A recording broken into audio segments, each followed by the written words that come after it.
Hey guys, today I'll be sharing with you 2 quick and easy ways on how to do the magic ring. The first option would be to wrap the yarn around 3 fingers like this, remove the 2 bottom fingers, draw up a loop through the ring. Now, we'll switch hands and make 1 chain. So now you have your magic ring.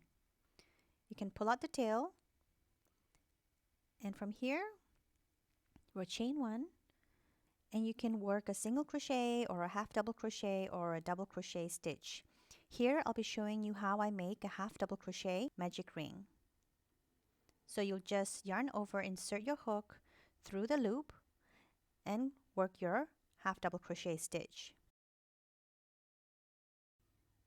Continue to half double crochet in the round, and once you've completed the number of stitches required, just pull the tail and there you go.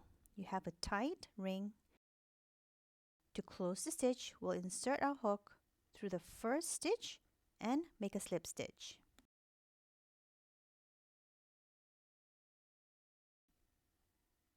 Option 2 is much easier. Work a slip knot, insert your hook, and make sure that first chain is tight. We'll work 2 chains.